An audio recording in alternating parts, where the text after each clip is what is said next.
नमस्कार दोस्तों, आप सभी का बहुत बहुत स्वागत है आपके अपने YouTube channel winners education point पर। सर्वप्रथम आप हमारे इस यूट्यूब चैनल को सब्सक्राइब करें, वीडियो को लाइक एवं शेयर करें एवं डिस्क्रिप्शन बॉक्स में जाकर इंस्टा मौजू की लिंक के माध्यम से आप हमारे मुख्य परीक्षा एवं प्रारंभिक परीक्षा के हैंड रिटन नोट्स परचेस कर सकते हैं। Winners education point YouTube channel आया है फिर से नए उत्साह के साथ, ताकि आप मुख्य परीक्षा जो कि अक्टूबर में है उसे प्रभावी रूप से क्लियर कर सकें। इसलिए आप सर्वप्रथम सब्सक्राइब करें और नोट्स को परचेस करें। आज के इस वीडियो में आपको भूगोल के महत्वपूर्ण विषयों पर चर्चा करेंगे, जिसमें विश्व का भूगोल, प्रमुख भौतिक लक्षण, पर्वत, पठार, मैदान, नदियां, झीलें, हिमनद आदि के बारे में, प्रमुख भौगोलिक घटनाएं, भूकंप, सुनामी, ज्वालामुखी क्रिया, चक्रवात, विश्व की जलवायु, ऋतुएं, वर्षा का विवरण, जलवायु प्रदेश, जलवायु परिवर्तन एवं उसके प्रभाव के बारे में भी आपको हम बताएंगे। तो जो अधिक लघु उत्तरीय है वह 3 प्रश्न आने हैं, 3 अंक के तो 9 अंक का हो जाएगा, जिसमें आपकी आदर्श शब्द सीमा जो है 10 शब्द रहेगी। 10 शब्द मतलब एक पंक्ति में आपको अति लघु उत्तरीय प्रश्न का उत्तर देना है। और जो लघु उत्तरीय उसमें प्रश्नों की संख्या 2 रहेगी, अंक आपको 5 मिलेंगे। तो इस प्रकार से 10 अंकों के रहेंगे, जिसमें 50 शब्द 5 से 6 पंक्तियों में आपको उत्तर लिखना है। जो दीर्घ उत्तरीय है वह 11 नंबर की है कि प्रश्न आएगा। तो ऐसे कुल मिला के आपको 11 कुल अंक हैं और आदर्श शब्द सीमा जो है 200 शब्द रखी गई है दीर्घ उत्तरीय के लिए। लघु उत्तरीय के लिए जो शब्द सीमा है वह 50 शब्द रखी गई है बंधुओं, और अति लघु उत्तरीय जो है उसके लिए 10 शब्द एक पंक्ति में आपके लिए उत्तर देना है। हम आपसे आगे के प्रश्न के लिए चर्चा करते हैं। तो इसमें आपको भू आकृति विज्ञान, पठार, हिमनद, झीलें आदि सभी के बारे में विस्तृत रूप से जानकारी दी जाएगी, और पीडीएफ को आप परचेस भी कर सकते हैं हमारे यूट्यूब चैनल आदि के माध्यम से।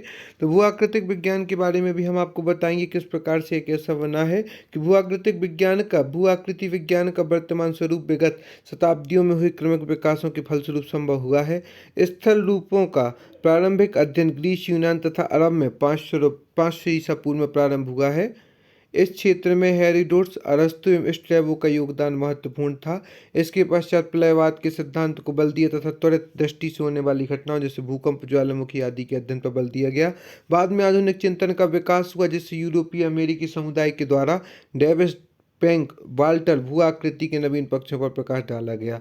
तो यहाँ पर भू आकृति का विभाजन दिया गया है कि जिसमें प्रथम क्षेत्र की भू आकृतियों का निर्माण सबसे पहले हुआ, अर्थात इस श्रेणी की भू आकृतियाँ विभिन्न विवर्तनिक घटनाएं जैसे सागर, नितल, प्रसन्न, महाद्वीप विस्थापन आदि के परिणाम स्वरूप हुआ है। ये आकृतियां भूतल की सबसे बड़ी भू आकृतियां जैसे महाद्वीप और महासागर जो है यह प्रथम भू आकृति के अंतर्गत आएंगी। दूसरा जो है पर्वत, पठार, मैदान आदि जो है वह द्वितीय श्रेणी की भू आकृतियों के अंतर्गत आएंगी, और इनका जो है महाद्वीप एवं महासागर में विभिन्न बलों के कारण इनका निर्माण हुआ है, पर्वत, पठार आदि मैदानों का।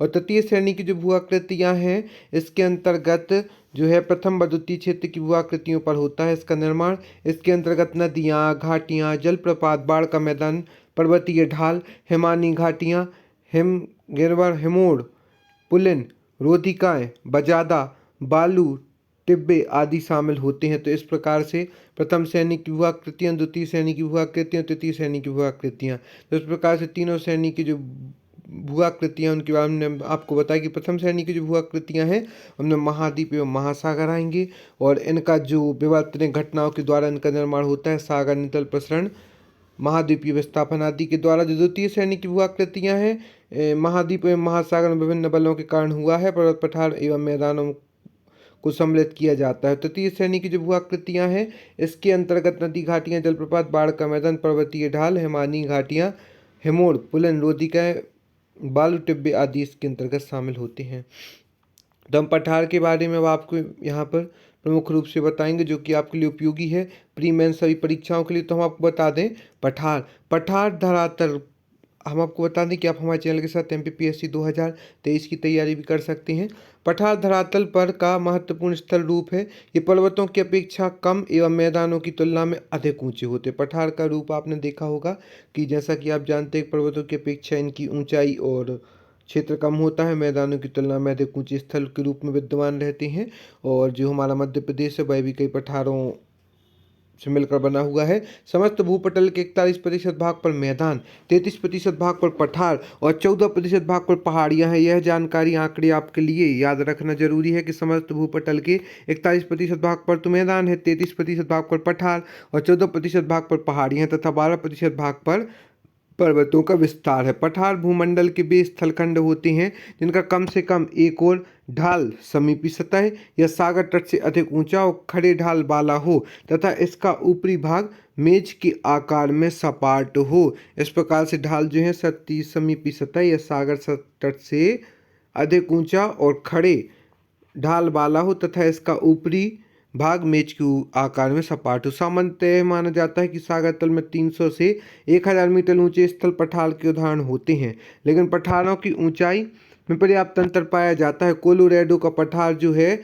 2500 मीटर तथा तिब्बत का पठार 5000 मीटर तक ऊंचा है, जबकि रांची का जो पठार है 600 मीटर तथा शिलोंग का जो पठार है वह 1496 मीटर है। तो इस प्रकार से कोलोराडो का जो पठार है 2500 मीटर। प्रारंभिक परीक्षा आदि के लिए भी इम्पोर्टेंट है और आपको जनरल नॉलेज होना चाहिए। तथा तिब्बत का पठार जो है 5000 मीटर तक ऊंचा है, जबकि रांची का पठार जो है वह 600 मीटर ऊंचा है। तो इस प्रकार से यहाँ पर सब कुछ बताया गया है। विशेषताएं यदि आपको बताएं तो पठार की विशेषताएं आपको बिल्कुल एक्यूरेट आंसर राइटिंग करनी है तो आप हमारे चैनल के माध्यम से तैयारी कर सकते हैं। पठारों की सबसे बड़ी विशेषता उनका सपाट किंतु विस्तृत शिखर का होना है। पठार के ढाल जो है खड़े होते हैं परंतु शिखर भाग छोटे छोटे उच्चावच की असमानताओं को छोड़कर प्राय चौरस तथा अत्यधिक विस्तृत होते हैं।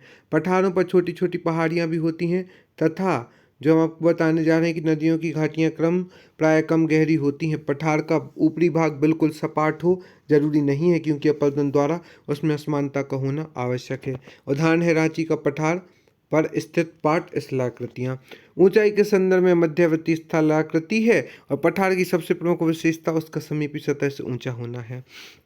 निर्माण व विकास के बारे में यदि चर्चा करें तो कई आधारों को दृष्टिगत किया गया है कि अवशंबलन, जब कभी आसपास की जमीन का अवशंबलन हो जाए तो शेष स्थल भाग एक पठार का रूप धारण कर सकता है। उदाहरण भारत की गंगा यमुना के मैदान का दक्षिणी भाग नीचे धंस जाए तथा हिमालय के साथ संलग्न मैदान का उत्तरी भाग अपने स्थान पर यथावत रहे तो निश्चित ही एक पठार के रूप में दृष्टिगत होता है। यहाँ पर बताया गया है उदाहरण के रूप में कि जैसे भारत की गंगा यमुना के मैदान का दक्षिणी भाग नीचे धंस जाए तथा हिमालय के साथ संलग्न मैदान का उत्तरी भाग जो है अपने स्थान पर यथावत रहे तो निश्चय ही एक पठार के रूप में दृष्टिगत होता है। अब उत्संबलन, जैसे हमने अवसंबलन की चर्चा की वैसे उत्संबलन भी है कि उत्संबलन की क्रिया के कारण जब किसी विस्तृत स्थलखंड का कुछ भाग समीपी सतह से ऊंचा उठ जाता है तो पठार का निर्माण होता है। पर्वतों के निर्माण पर यदि चर्चा की जाए तो पर्वतों के निर्माण के समय पर्वतों के साथ समीपवर्ती भाग के अधिक ऊपर न उठ पाने के कारण पठार का रूप धारण कर लेते हैं। उदाहरण है अपलेशियन पर्वत के पूर्व में पीडमांड पठार जो है पर्वतों के निर्माण के कारण ही उसका निर्माण हुआ है। ज्वालामुखी के कारण भी होता है। भूषण नीति, अब भूषण नीति पर यदि हम चर्चा करें तो पर्वत निर्माण के समय भूषण नीति के दोनों किनारों पर बलन पड़ने तथा बीच वाले मध्य प्रदेश के अप्रभावित रह जाने में तथा उसमें उत्थान हो जाने से पठार का निर्माण होता है, जैसे कि तिब्बत का पठार। अब बात करते हैं अनाच्छादन की। अनाच्छादन के कारण उच्च पर्वतीय भाग कटकर नीचे हो जाते हैं। निचले भाग जो अब आसपास की सतह से ऊंचे होते हैं पठार कहे जाते हैं। उदाहरण है अपलेशियन पर्वत में स्थित पठार। पठारों के वर्गीकरण के बारे में यदि चर्चा की जाए तो भौगोलिक स्थिति के अनुसार वर्गीकरण अंतर पर्वतीय पठार, गिरिपथ पठार, महाद्वीपीय पठार, तटीय पठार, 4 प्रकार से इसका वर्णन किया गया है। आकृति के अनुसार यदि हम पर्वतों पठारों का वर्गीकरण करते हैं तो गुम्बदाकार पठार इसका उदाहरण है छोटा नागपुर का पठार। घर्षित पठार जो है इसका उदाहरण है प्रायद्वीपीय भारत का पठार। सोपानाकार पठार जो इसका उदाहरण है विंध्य पठार। सपाट पठार का उदाहरण है तिब्बत का पठार। पुनर्यु वनित पेनिप्लोन भी पठार का एक आकृति के अनुसार वर्गीकरण का भेद है। यदि बात की जाए जलवायु के आधार पर वर्गीकरण तो मरुस्थलीय शुष्क पठार जो है पोटावर का पठार है। आद्य पठार जो है वह आसाम का पठार है। हिम पठार जो ग्रीनलैंड का पठार है। अपरदन चक्र के अनुसार वर्गीकरण यदि किया जाए तो तरण पठार, प्रोण पठार, जीर्ण पठार, पुनर्वायुजनित पठार। निर्माण की प्रक्रिया के अनुसार वर्गीकरण सामान्य पठार तो बहिर्जात शक्तियों या कारकों द्वारा निर्मित पठार, अंतर्जात बल द्वारा उत्पन्न पठार। जो बहिर्जात शक्तियों या कारकों द्वारा निर्मित पठार है हिमानीकृत पठार। गढ़वाल का पठार जो हिमानीकृत पठार का उदाहरण है।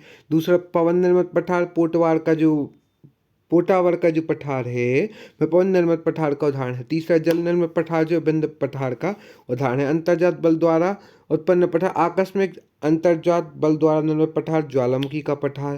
फिर इसमें लावा पठार जो है वह अंतर्वर्ती पठार और बहिर्वर्ती पठार भी माना जाता है। और जो पटल विरूपणी पठार है इसमें अंतर पर्वतीय पठार, गिरिपथ पठार, गुम्बदी पठार, तटीय महाद्वीप पठार आदि हैं। प्रमुख पठारों के बारे में यदि चर्चा की जाए तो बहिर्जात बल जो है इसमें अपर्दन के कारकों में हिमानी पवन तथा बहती हुई जल नदी द्वारा पठारों का निर्माण होता है। इस तरह के पठार साधारण तथा कम महत्वपूर्ण होते हैं। इसके बाद हिमानी पठार आदि प्रमुख पठारों पर हम आपके अगले इसी सेशन में चर्चा करेंगे। तो आप इसी प्रकार हमसे जुड़े रहें। आज के इस वीडियो में हमने पठार, एग्जाम पैटर्न आदि प्रमुख चीज़ों पर चर्चा की और आप इसी तरह हमसे जुड़े रहेंगे तो निश्चित रूप से आपको सफलता प्राप्त होगी। तो इसी तरह आप हमसे जुड़े रहें और डिस्क्रिप्शन बॉक्स में जाकर इंस्टा मौजू की लिंक के माध्यम से आप हमारे मुख्य परीक्षा, एम्प्लॉयमेंट परीक्षा आदि के हर तरह के नोट्स परचेस कर सकते हैं। यदि आप मुख्य परीक्षा की तैयारी कर रहे हैं तो उसके लिए हमारा चैनल आपके लिए कारगर है। तो आप इसी तरह हमारे साथ जुड़े रहें। आप सभी को बहुत बहुत धन्यवाद दोस्तों।